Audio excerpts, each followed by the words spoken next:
60 seat पर हम चुनाव लड़ेंगे।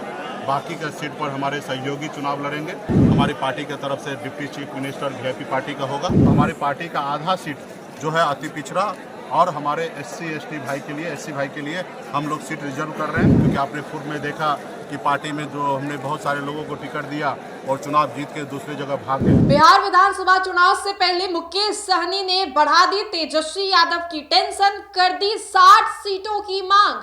नमस्कार, आप देख रहे हैं देशवा न्यूज, आपके साथ मैं हूं राजनंदिनी। बिहार में विधानसभा का चुनाव होने वाला और ये साफ तौर पे लाजमी है कि सीटों को लेकर के जो घमासान है वो अभी से ही महागठबंधन यानी कि इंडिया अलायंस में देखने को मिल रहा है। दरअसल आपको बता दें तो विकासशील इंसान पार्टी के राष्ट्रीय अध्यक्ष मुकेश सहनी ने बड़ा ऐलान कर दिया। वाल्मीकि नगर में विकासशील इंसान पार्टी की राष्ट्रीय कार्यकारिणी की बैठक चल रही है, 2 दिवसीय ये बैठक है और ऐसे में आपको बता दें तो मुकेश सहनी ने वहीं से बहुत बड़ा ऐलान कर दिया। उन्होंने साफ तौर पे कह दिया कि 60 सीट पर उनकी जो पार्टी है वो चुनाव लड़ेगी और प्लस उनका डिप्टी सीएम होगा। देखिए, तेजस्वी यादव जो कि नेता प्रतिपक्ष हैं और मुकेश सहनी के साथ उनकी जुगलबंदी बेहद बेहतरीन है, लेकिन मुकेश सहनी ने जो ऐलान कर दिया, 60 सीटों का ऐलान मुकेश सहनी ने कर दिया, उससे अब तेजस्वी यादव की टेंशन बढ़ने वाली है। बिहार में 60 सीट पर हम चुनाव लड़ेंगे।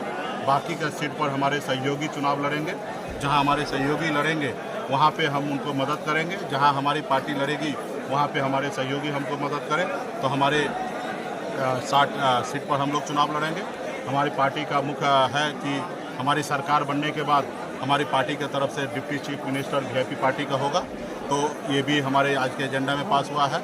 हमने जीविका दीदी के लिए भी हमने एजेंडा बनाया, उसमें बहुत सारा बदलाव के साथ भविष्य में काम करेंगे, क्योंकि आपने खुद में देखा कि पार्टी में जो हमने बहुत सारे लोगों को टिकट दिया और चुनाव जीत के दूसरी जगह भाग गए। तो आइए आपको समझाते हैं कि तेजस्वी यादव की टेंशन कैसे बढ़ने वाली है। देखिए, कांग्रेस जो कि पिछले बार 70 सीटों पर चुनाव लड़ी थी 2020 के चुनाव में, वो भी इस बार कह रही है कि 70 से कम पर तो चुनाव लड़ेंगे ही नहीं हम। 70 सीट कांग्रेस मांगेगी, 60 सीट वीआईपी मांग रही है, तो 60 और 70 130। और यहाँ पर लेफ्ट की जो पार्टी है पिछले बार जितने पे लड़ी थी, इस बार वो लोग कह रही है कि 50 सीट, 130 और 50।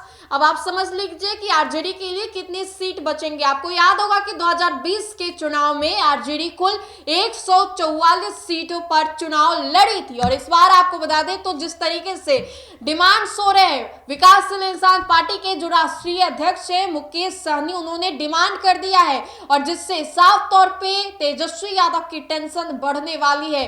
पिछले बार आरजेडी 144 सीटों पर चुनाव लड़ी थी और विकासशील इंसान पार्टी, आपको याद होगा कि किस तरीके से मुकेश सहनी प्रेस कॉन्फ्रेंस से उठ करके आ जाते हैं, एनडीए के प्रेस कॉन्फ्रेंस से, जब वो 25 सीट मांगे थे और उनको 25 सीट भी देने पर काफी ज्यादा विवाद हुआ था, तो वो बीच प्रेस कॉन्फ्रेंस से ही उठ करके आ जाते हैं। लेकिन इधर देखिए, तेजस्वी यादव से वो मांग रहे हैं 60 सीट, 60 मांग रहे हैं, विकासशील इंसान पार्टी 70 मांग रही है कांग्रेस, और जो लेफ्ट की पार्टियां हैं वो बोल रही है कि इस बार 50 से कम पर वो लोग लड़ेंगे भी नहीं। अब देखिए, विकासशील इंसान पार्टी के ना तो अभी एक भी विधायक है ना ही कुछ है, और कांग्रेस जो 70 सीटें मांग रही है तो वो लाजमी भी है क्योंकि उनके पास विधायक भी हैं, उनके पास सांसद भी हैं, लेकिन विकासशील इंसान पार्टी के पास अभी कुछ भी नहीं है। विकासशील इंसान पार्टी एक पल के लिए अगर मान लेते, क्योंकि चर्चाएं चली थी कि वो एनडीए में जाएंगे, एनडीए खेमे से उनकी बातचीत हो रही है, तो अगर एक पल के लिए मान लेते कि वो एनडीए में जाते हैं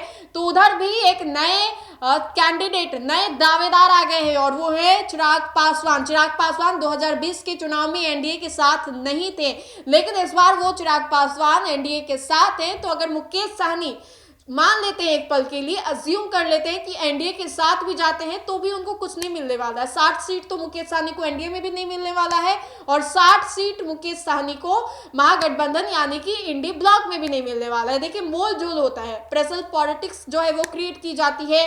अगर आप मांगेंगे 60 सीट तो कम से कम आपको 30 या 40 सीट दिए जाएंगे और अभी जो तस्वीर सामने आ रही है उसके हिसाब से मुकेश सहनी ने बड़ा ऐलान कर दिया है, जिससे साफ तौर पे तेजस्वी यादव की टेंशन बढ़ने वाली है। लेकिन मुकेश सहनी के लिए भी बड़ा चैलेंज होने वाला है, क्योंकि ना वो एनडीए में जा सकते हैं, क्योंकि अगर वो एनडीए में भी जाते हैं तो उनको 60 सीटें नहीं दी जाएंगी, क्योंकि उधर चिराग पासवान भी है और इधर की अगर बात करें तो इधर तेजस्वी यादव के लिए जो उनकी पार्टी है उनके लिए क्या बचेगा।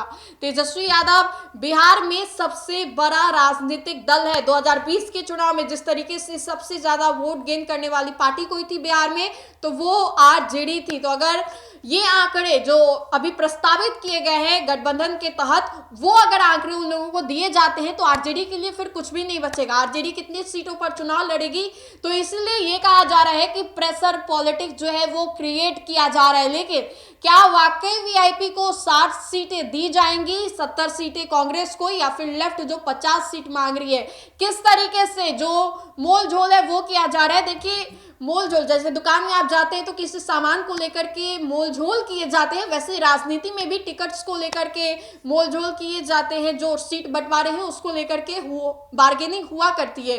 अभी चुनाव में कुछ महीने बस बाकी है, लेकिन चुनाव से पहले ये जो सीटों को लेकर के माथापेची है वो देखने को मिल रहा है। देखिए राजनीति में कुछ भी असंभव। आज अगर मुकेश सहनी तेजस्वी यादव के गठबंधन के साथ दिखाई दे रहे हैं, तो हो सके कि आने वाले समय में वो एनडीए के साथ भी जा सकते हैं, लेकिन सीटों का असली जो मोल झोल है वो अभी होना बाकी है। तो फिलहाल के लिए इस अपडेट्स में इतना ही, हम दोबारा जुड़ेंगे। धन्यवाद।